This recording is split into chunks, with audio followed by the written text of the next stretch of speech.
प्रेक्षकांनो, लक्ष्मीच्या पावलाने या मालिकेचा 5 सप्टेंबरचा भाग तुम्ही ऐकत आहात. सुरुवातीला आपण बघतोय या कलाने डायरेक्टच प्रश्न विचारलाय नयनाला, काय ग ताई, तू प्रेग्नेंट आहेस ना? रोहिणी तिच्याकडे बघतच राहते. आता ही नयना म्हणते, व्हॉट, काय बोलतेस तू?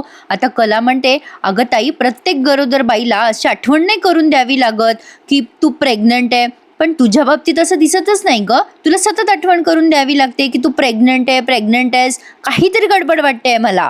नैना जरा घाबरते, पण मनात विचार करते, आता जर मी गप्प बसले ना तर ही कला काहीतरी गडबड करेल आणि हे सत्य शोधून काढेल. मग आता नैना कलावर उलटत म्हणते, काय ग कला, अगं आपण एकाच आईच्या मुली आहोत ना? आता ही कला म्हणते, काय बोलतेस ताई तू? नैना म्हणते, मग जरा जरी विचार करायचा ना ग तू, माझ्याशी बोलण्यापूर्वी हा असा प्रश्न विचारतेस? असो, नाही तू नसशील करत ग माझा विचार, पण मला तुझा विचार केल्याशिवाय कुठे राहतं ग? आता लगेच रोहिणी तिच्याकडे बघायला लागते. आता ही नैना म्हणते, त्या पेन किलर मी तुझ्यासाठी मागवल्या होत्या. कला म्हणते, काय, माझ्यासाठी? मला कशाला हव्या होत्या पेन किलर? आता ह्या रजनीताई पण बघतात तिच्याकडे. मग आता लगेच ही नैना अशी पलटते प्रेक्षकांना आणि म्हणते, अगं कशासाठी, काय कशासाठी? अगं कला, कालपासनं चेहरा बघितलास का तुझा चेहरा? किती टेन्शन मध्ये आहेस तू कालपासनं, आणि मी लहानपणापासून बघत आली आहे ना तुला. तुझं टेन्शन वाढलं की तुझं डोकं दुखतं, त्यामुळेच मी स्वतः त्या पेनकिलर तुझ्यासाठी मागवल्यात आणि तू मलाच जाब विचारतेस, तेही सगळ्यांसमोर, आणि तेही अशा पद्धतीने. आता रोहिणी विचार करते, अरे बापरे, एवढं प्रेम, आता अपचन होईल मला. पण आता या कलाला पण अपचन होईल असं दिसतंय प्रेक्षकांनो, कारण कलाला हे सगळं डोक्यावरनं चाललंय. आता नैना तिला पुढे म्हणते, काय ग कला, प्रत्येक वेळेला मीच चुकीची असते असं का वाटतं तुला? आबा, तुम्ही सुद्धा नेहमी कलाचीच बाजू घेत असता. तुम्हाला सगळ्यांना एकदा पण वाटलं नाही की माझ्या बाजूने जरा विचार करावा? आता लगेच ही डोळ्यात पाणी आणते. मग नैना म्हणते, मला का नाही विचारलं तुम्ही? तू असं का वागलंस? कशासाठी पेन किलर्स आणल्या? म्हणजे मला काही कळतच नाही, मला कशाची पोहोचच नाहीये, असं ठरवून तुम्ही सगळेजण नेहमीच मोकळे होऊन जाता. आता ही रोहिणी तिच्याकडे बघतच राहत्या प्रेक्षकांनो. ड्रामा क्वीन आहे नैना म्हणजे. आता असं रडत रडत ती तिथून लगेच निघून पण जाते. या रजनीताईंना एवढं वाईट वाटतं, बिचाऱ्या खूपच हळव्या आणि भोळ्या पण आहेत. आता आबा पण तिथेच आहेत. नैना निघून गेल्यावर रजनीताई म्हणतात, अगं कला, अगं या अवस्थेत ना बेटा बाई खूप हळवी होत असते. तुला ना जरा समजून घ्यावं लागेल आता तुझ्या बहिणीला. तुलाच तिची मोठी बहीण व्हावं लागेल कला. रजनीताईंना काय माहिती की ही अशी खोटारडी प्रेग्नेन्सी घेऊन चालली आहे घरामध्ये. असो, पण आता कला म्हणते, हो रजनी मॅडम, माझं जरा चुकलंच, पण मला एक कळतच नाही नैनाताई अशी काय वागत असते. म्हणजे तुम्ही नका टेन्शन घेऊ, मी बोलते नैनाताईशी, असं म्हणून आता ती तिथून निघून जाते. पण आता या सगळ्यांनाच टेन्शन आलेलं आहे ना. पण ती रोहिणी आता तिथेच बसून राहते. प्रेक्षकांना, कला आता विचार करत असते, इथे एवढी टेन्शन्स आहेत आणि ताईचं मात्र काहीतरी वेगळंच सुरू असतं. आणि आता तिला लक्षात येतं की आईला फोन करायचा आहे. आता असा विचार करून ती त्या स्वयंपाकघरात जाते आणि तिच्या आईला फोन लावते. आणि इकडे रोहिणी तिच्या बोलण्याकडे कान टवकारून ऐकत असते. संगीताताई भाजी निसत असतात. कलाचा फोन आल्यावर त्या पटकन उचलतात. कला म्हणते, आई ग, अगं मी पैसे दिले होते परवा, त्यातनं तुम्ही हप्ता भरला की नाही? मग संगीताताई म्हणतात, हो भरला, इतकं नको टेन्शन घेऊ तू कले. आता या रोहिणीने बघा तिथेच ठाण मांडून बसायचं ठरवलंय, म्हणजे तिचं बारीक लक्ष आहे कलाकडे. आता संगीताताई पुढे म्हणतात, अगं बेटा, तू न या सगळ्या गोष्टींपासून आता लांब राहायचं शिक. कला म्हणते, अगं आई, या कर्जाचं एवढं टेन्शन आलंय ना बघ, एकदा का ते कर्ज सुटलं ना की मी सुटेल. मग आता या संगीताताई म्हणतात, अगं बेटा, काहीही काळजी करू नकोस तू इथली. कला म्हणते, अगं आई, असं काय म्हणतेस, माझी जबाबदारी आहे ना. आता तिची आई म्हणते, बेटा, जबाबदारीपेक्षा तू जास्त तुझं कर्तव्य पार पाडतेस, आता इतकं टेन्शन तू घेऊ नकोस. मग आता कला म्हणते, हे बघ आई, मी ना पुढच्या महिन्यामध्ये जरा जास्ती पैशाची तरतूद करते. आता संगीताताई म्हणतात, हाय का, आता आत्ताच म्हटले ना मी तुला, काळजी करू नको, टेन्शन घेऊ नको. अगं जसं आणि जितकं जमल ना तितकंच करत जा, जीवाच्या वर नको करू. आता कला म्हणते, बर आई, ठेवते फोन. रोहिणी विचार करते, माझा अंदाज पुरेपूर खरा ठरलाय आणि आता हे प्रकरण कसं वळवायचं माझ्या पद्धतीने ते मी बरोबर करते. अरे यार प्रेक्षकांनो, मला एक कळत नाहीये, हिचा संबंध काय आहे कलाशी किंवा कलाच्या पैशाशी? हिला काहीच देणं घेणं नसावं ना, म्हणजे असं मला तरी वाटतं. बाबा, तुम्हाला काय वाटतं ते मला सांगा. काजल आता निघालेली असते तिच्या ड्युटीवर. तिची आई येते गडबडीत आणि म्हणते, ए काजे, अगं निघाली का ड्युटीवर? काजू म्हणते, हो अगं, आता निघाले तर पोहोचेल ना मी वेळेवर. मग आता काजू विचारते, काय काम आहे आई तुला? मग आता या संगीताताई म्हणतात, अगं त्या आपल्या शेजारच्या ताई सांगत होत्या, म्हणजे त्यांचे नातलग आहे ना कोणीतरी, तर त्यांनी आता काजू म्हणते, काय खरे बाई, त्यांनी सांगितलं मुद्द्याचं बोला ना. मग आता त्या म्हणतात, अगं म्हणजे त्यांचे नातलग आहे ना, त्यांच्या डोळ्याचं ऑपरेशन झालं, ते फुकटात झालं. आता काजू म्हणते, अगं फुकटात कसं काय होईल ऑपरेशन, म्हणजे काय बोलतेस तू? मग आता या संगीताताई म्हणतात, अगं काय म्हणतात ना ते ते वन लाईन संस्था. हां, तर त्या वन लाईन संस्थेनं केलं म्हणे. काजू म्हणते, अगं वन लाईन नसतं ते, ऑनलाईन असतं. संगीताताई म्हणतात, हां तेच ते अगं. तर त्या बाईने त्या संस्थेला अर्ज केला म्हणे ऑनलाईन, आणि त्यांनी फुकटात केलं गं डोळ्याचं ऑपरेशन. ते अर्ज करावा लागतो म्हणे फक्त. म्हणजे त्या ऑनलाईन संस्थेची चौकशी करते का गं तू? आता काजू म्हणते, अगं आई करते मी चौकशी. ते ऑनलाईन म्हणजे मोबाईलवर असतं सगळं. मोबाईलवर बघायचं तर आपण चेक करू ना. आपण चेक करतो आणि कळवतो तुला. पण बघू आपण काय काय होतंय ते. पण ना आई, आता जरा मला वेळ होईल गं, आणि मला उशीर झाला ना तर माझा बॉस विनाकारण ओरडेल गं.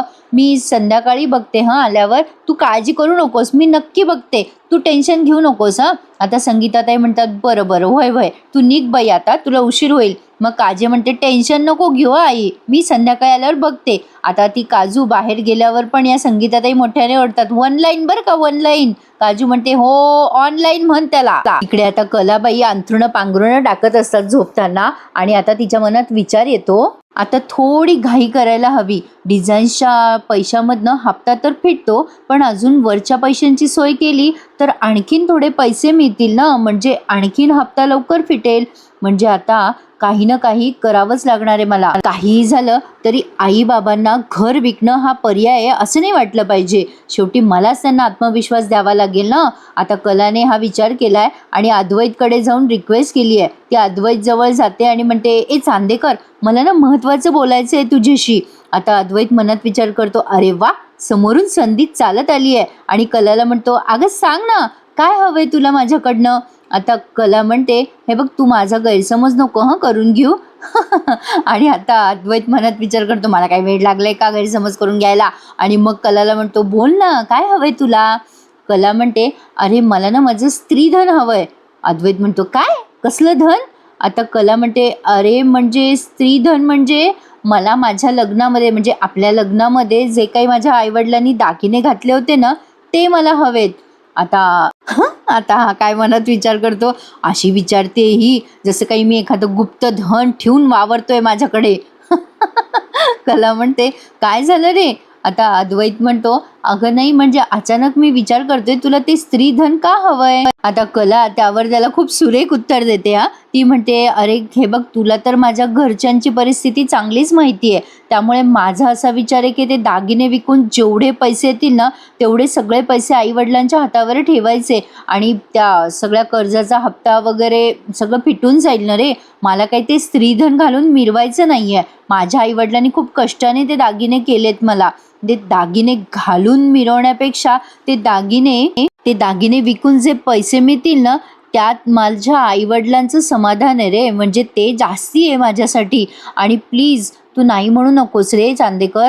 हे बघ, मला माहिती आहे, म्हणजे खूप काही दागिने नाही आहेत ते, पण जे काही असतील ना ते विकून मी पैसे मिळविल ना रे, म्हणजे आईबाबांना देईल माझ्या कर्जासाठी. मग आता अद्वैत जरा विचार करतो, आणि त्याला काय वाटतं काय माहिती, तो आता तडातडा उठून बाहेर निघून जातो. आता कला वैतागते आणि म्हणते, अरे अरे अरे, थांब ना चांदेकर, जरा महत्वाचं बोलतीये. ते निघून गेला तंद्रीत स्वतःच्याच. खरंच आगाऊच आहे हा. आणि आता कला वैतागून जाते हा. पण आता बघा प्रेक्षकांना पुढे काय होतंय ते.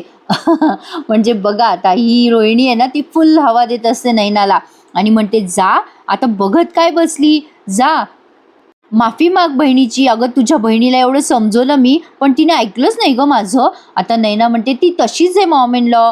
रोहिणी म्हणते, अगो कशी बहीण आहे तुझी, तुझ्या प्रेग्नेन्सीवर डाऊट घेते ती. तिचं म्हणणं आहे की तू लपून करतेस सगळं. खरं तर लपून लपून तीच डिझायनर बनली होती, आणि आता डिझायनिंगचे पैसे माहेरी पाठवतीये. म्हणजे पैशाचं काय गं, ते पाठवू देत माहेरी. माहेर काय सासर काय, माणसं तर सगळी आपलीच आहे. मग आता ही नैना म्हणते, मॉम इन लॉ, तुम्हाला नेमकं काय म्हणायचंय? त्यावर रोहिणी म्हणते, अगं मला असं म्हणायचंय की ती पैसे माहेरी पाठवते ना, ते चांदेकरांना कुठे माहिती आहे. नाही म्हणजे जे काही झालं ना ते बघून तर मला राहवलंच झालं नाही बघ. म्हणजे कसं दाखवलं ना तिने, कला बरोबर असतं, नैना चुकीची असते. अगं नैना तू बोलायला पाहिजे तिच्याशी. मग आता नैना लगेच म्हणते तुमचं बरोबर आहे, मी बोललंच पाहिजे तिच्याशी. मग आता ही रोहिणी म्हणते तिला विचार, चांदेकरांना अंधारात का ठेवलंयस तू, जाप पण विचार. आता लगेच नैना म्हणते तुम्ही बघाच, मी लगेच जाऊन तमाशा करते. आता ही तिचं पुढचं बोलणं ऐकून पण घेत नाही आणि लगेच पळून जाते तिथे. रोहिणी तिला आवाज देत असते, अगं नैना थांब थांब जरा, अगं 2 मिनिटं ऐकून तरी घे. आणि आता रोहिणी विचार करते, अरे देवा ही बाई आहे का कोण आहे, इथं कापरापेक्षा लवकर पेटते. नाही नाही हिला जरा आवरायला हवं, ही ती योग्य वेळ नाहीये. आणि आता इकडे बघा अद्वैतने कपाटात ना एक नोटाची गड्डी काढून दिली आहे. भारी आहे बाबा कलाचं काम. पण कला त्याला उत्तर देते, अरे मला पैसे नको आहेत, मला माझं स्त्रीधन दे ना. आता अद्वैत म्हणतो, अगं ते स्त्रीधन घ्यायची तुला गरज नाहीये, हे पैसे तुझेच आहे, या पैशातून तू तुझ्या आईवडिलांना हप्ते फेडायला सांग. आता कला म्हणते, अरे मी तुला सांगितलं ना की मला पैशाची मदत नकोय चांदेकर, आणि तुमच्याकडनं तर अजिबातच नकोय. तुमच्याकडनं पैशाची मदत घेतली ना तर पुन्हा एकदा तुमच्या सगळ्यांच्या तुमच्याकडे बोलणारी तोंड फार आहेत, त्यामुळे मला आता सगळ्यांच्या प्रश्नांची उत्तरं देत बसायचं नाहीये, मी थकले आता. आता अद्वैत मनात काय विचार करतो बघा, टांग टांग टांग टांग टांग, झाला झाला, या खरेबाईचा क्लास सुरू झाला. म्हणजे याला प्रत्यक्ष भांडता येत नाही म्हणून हा मनातच टोमणे टामणे मारून घेतो.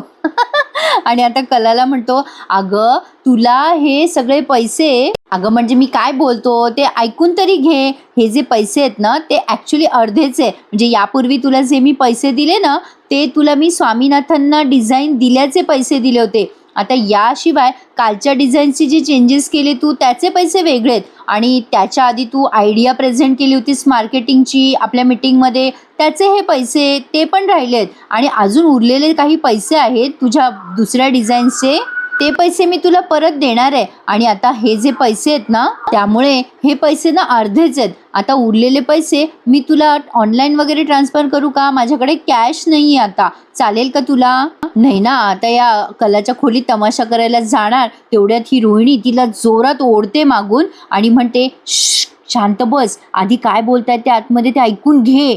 मग आता कला अद्वैतला उत्तर देत असते की थँक्यू चांदेकर, मला गरज होती या पैशाची, मी उद्याच्या उद्या जाते आणि आईबाबांच्या हातात हे पैसे ठेवून येते, म्हणजे या पैशानी ते कर्जाचे पुढचे काही हप्ते फेडू शकतील ना.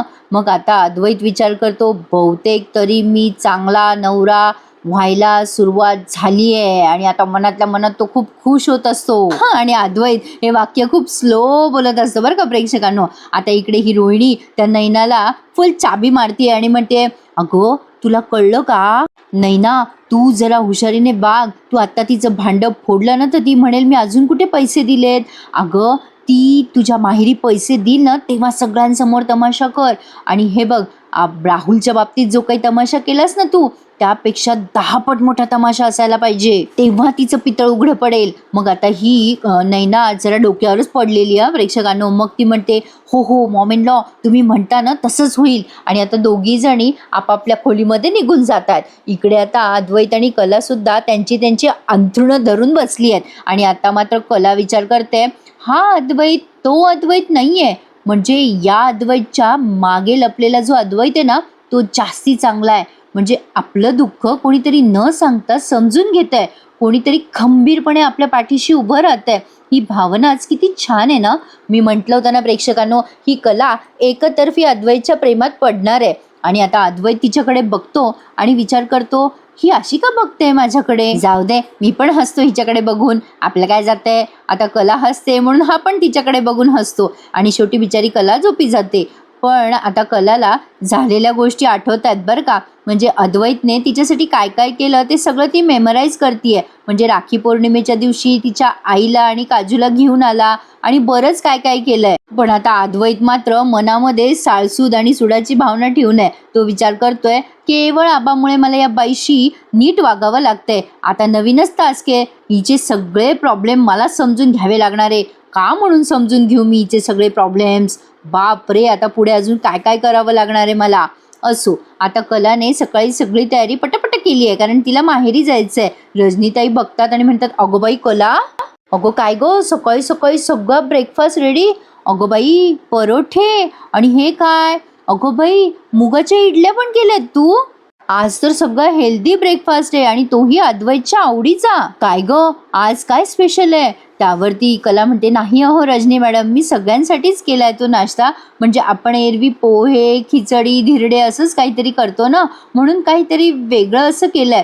म्हणजे आज मी लवकर केली तयारी म्हणून, म्हणजे ॲक्च्युली मला माहेरी जायचंय. मग अंजू म्हणते, जायचंय का तुम्हाला ताई? तुम्ही जा ना, मी आवरेल सगळं. मग आता रजनीताई पण म्हणतात, अगं जा ना तू सुद्धा नाश्ता करून घे जायच्या आधी. मग आता ही कला म्हणते, नाही नाही रजनी मॅडम, मी घरीच जाईल आणि तिथे जाऊन नाश्ता करेल. मला आईच्या हातचे दडपे पोहे खायचे आहेत. माझी आई ना दडपे पोहे फार छान करते. मी काजूला सांगितलंय आज दडपे पोहेचा नाश्ता करून ठेव म्हणून, आणि आईला सांगू नको असंही म्हटलंय मी. रजनीताई म्हणतात, हो का, अगं बाई सरप्राईज आहे वाटतं तुझ्या आईसाठी. मग आता ही कला म्हणते, हो मला आईला सरप्राईज द्यायचं आहे. मग आता ही अंजू म्हणते, हो मी पण आता अशी सुट्टी घेईल आणि माझ्या आईला सरप्राईज देईल. मग आता कला म्हणते, तुम्हाला सांगू का रजनी मॅडम? कला रजनीताईंना सांगत असते की माझी आई खूप छान पोहे करते. तिच्या हातच्या पोह्यांची चव काहीतरी वेगळीच आहे. आता ती म्हणते, मी आजोबांना सांगते हां रजनी मॅडम. मग आता रजनी म्हणते, अगं मी सांगेल त्यांना तुझा निरोप, तू जा आता लवकर. मग आता कला माहेरी जायला निघते. रोहिणी आणि नैना वरतून हे सगळं ऐकताय. आता ही रोहिणी म्हणते, अगं जा जा, निघाली ती, जा आणि मोठा तमाशा कर आता. आता ही नैना म्हणते, थांबा जरा मॉम इन लॉ, तुम्ही मला काय म्हणाला होतात की बेस्ट परफॉर्मन्स दे. आता थोडे थांबा, तुम्ही बघाच आता मी माझ्या प्लॅनप्रमाणे सगळं करणार आहे. आता ही काय करणार आहे कोणास ठाऊक बया. आता ही नैना पुढे म्हणते, आत्ता जर मी खाली गेले ना मॉम इन लॉ, सगळ्यांसमोर गेले आणि बोलले तर सगळेजण मलाच मूर्ख समजतील आणि माझंच तोंड खराब दिसेल. सगळ्यात आधी आबा बोलतील आणि मग सगळे बोलायला लागले की तुम्ही सुद्धा मलाच बोलता. नैना म्हणते, आता तुम्ही बघाच, मी हे होऊ देणार नाही. म्हणजे माझं नाव यात न येऊ देता मी कलाला कशी एक्सपोज करते ना, ते बघा तुम्ही. आता फक्त बघा आणि मजा बघा. आता रोहिणी विचार करते, ही नक्की मूर्ख आहे का हुशार आहे, कळतच नाही हिचं काय चाललंय ते. पण आता ही नैना तिथून निघून गेली आहे. रोहिणीला जरा संशय आहे हिच्या कल्पनेवरती. बरं आता ही कला लागली तिच्या खोलीत गेली, खोलीमध्ये जाऊन पर्स घेतली. एवढं सगळं दाखवायची काही गरज होती का? असो, आता ती डायरेक्ट तिच्या माहेरी दाखवली आहे आणि पोहे खातीये हे दाखवलंय. आता कला पोह्याचा एक एक घास खूप मज्जा घेऊन खातीये. कोणाकोणाला पोहे आवडतात प्रेक्षकांनो, मला नक्की कमेंट करून सांगा. मला पण पोहे फार आवडतात, पण काय आहे ना, आजकाल मी पोहे खाल्ले की मला ॲसिडिटीच होऊ लागली आहे, त्यामुळे मी जरा अवॉइड करते पोहे खाणं. आता ही कला आईच्या पोह्याचं कौतुक करते आणि म्हणते, पोहे उत्तम झाले ताई, या जगात नंबर 1 पोहे बनवतेस तू. आता या संगीताताई म्हणतात, किती कौतुक करशील ग पोरी पोह्याचं. आणि अगं लई दिवसांनी तुला एवढी खुश पाहते, पण काय ग कले, अचानक कशी काय आलीस? म्हणजे काही कळवलं नाहीस, काही नाही. तिकडं समदे ठीक आहेत ना? कला म्हणते, हो गाई, सगळं काही ठीक आहे, थांब. आणि आता तिने तिच्या पर्समधनं पैसे काढलेत आणि तिच्या आईला दिलेत. आणि आता तिची आई ते पैसे बघते आणि म्हणते, अगं कले, ह्याची काय गरज होती? मग आता कला म्हणते, अगं आई असं काय करतेस, पैसे द्यायलाच आले होते मी इथे. तिच्या आईच्या डोळ्यात पाणी आलंय. आता कला म्हणते, आई काय झालं? संगीताताई म्हणतात, अगं लई अपराधासारखं वाटतंय ग. म्हणजे लेक लग्न झाल्यावरती दुसऱ्या घरची होते ग. लेक परक्याचं धन असते आणि आम्ही लगीन झालंय तुझं, तरी पण तुझ्याकडनंच पैशाची अपेक्षा करतोय. कला म्हणते, असं का बोलते ग आई तू? म्हणजे एकीकडे तुम्हीच म्हणता की माझी मुलगी माझा आधार आहे म्हणून, म्हणजे तिचा आम्हाला अभिमान वाटतो, आणि मग मी हे सगळं सिद्ध करते, तर आता तुम्हाला मनाला लागतंय. असं कसं चालेल ग आई? मग आता संगीताताई म्हणतात, असं नाही ग बाळा, अगं लहान असल्यापासून तूच कमवत आली आहेस. जितकं कमवतेस तितकं सगळं आम्हाला आणून देतेस. कधी कधी स्वतःची पण हाऊसमौस करत जा ग बेटा. आत्तापर्यंत तू कधीच हाऊसमौस केली नाही. अगं आत्तासुद्धा लग्न झालंय तुझं, आता पण कमवते आणि आम्हालाच आणून देते. तुला तुझा संसार आहे ग राजा. म्हणजे याच्यामुळे लई वाईट वाटतं बघ मला असे पैसे घ्यायला. कला म्हणते, आई असं का करते ग? अगं हे पैसे माझे आणि हे पैसे तुम्हाला द्यायचे हे माझी इच्छा आहे. लग्न झाल्यानंतर मुलीचं सासर जरी तिचं कर्तव्य असलं ना, तसं माहेर तिची जबाबदारी असते. हे स्वतः मी कमवलेले पैसे आहेत, माझे हक्काचे पैसे आहेत आणि ते मी तुम्हाला द्यावे ही माझी इच्छा आहे. त्यामुळे तू असं मनाला नको लावून घेऊस बरं, मला वाईट वाटतं मग. हे बघ, हे सगळं मी माझ्या इच्छेने करतीये. आता असं बोलते तेव्हा कला आणि तिची आई तिच्या तोंडावरनं हात फिरवत म्हणते, गुणाच आहे माझं बाळ, आणि तिची पप्पी घेते गोड गोड. किती छान वाटतं ना आईने असे लाड केले. आजचा भाग इथेच पूर्ण झालाय प्रेक्षकांनो. आता पुढे बघा, नैना किती बावळट आहे ना, म्हणजे स्वतःच्या आईवडिलांची मदत तिने स्वतःच रोखली आहे. म्हणजे स्वतः तर काही करत नाही, पण कला करते आहे, तर तिला पण तिने रोखलंय. आणि आता सरोजला काडी केली आहे काहीतरी, आणि सरोज आता या कलाला झापते आणि म्हणते, काय ग, चांदेकरच्या घरच्या नोटाच्या थप्प्या स्वतःच्या माहेरी जाऊन देऊन आलीस का? आता कला म्हणते, ठीक आहे, मी वचन देते तुम्हाला की मी यापुढे चांदेकरांचा पैसा वापरणार नाही, पण माझ्या आई वडिलांच्या प्रती असलेली जबाबदारी मी झटकणार सुद्धा नाही. या सरोजने तिला अट घातलीये की तू आता आमचे पैसे तिकडे द्यायचे नाही म्हणून. अरे देवा प्रेक्षकांनो, आता अद्वैत चांगला नवरा म्हणून इथे काय मदत करेल कलाची, हे बघणं पुढे इंटरेस्टिंग ठरणार आहे. पण नैनाने असं करायला नको होतं प्रेक्षकांनो. काय वाटतं तुम्हाला? नक्की कमेंट करून कळवा. म्हणजे एवढं कोणी डोक्यावर पडलेलं असतं हे इमॅजिनच होऊ शकत नाही मला तरी. आजचा भाग छान होता. ॲक्च्युली मालिका जरा स्लो पुढे सरकतीये, पण ठीक आहे, छान दाखवतायत ते. आजचा भाग आवडल्यास नक्की लाईक करायला विसरू नका आणि आपले चॅनल सबस्क्राईब करायला सुद्धा. धन्यवाद.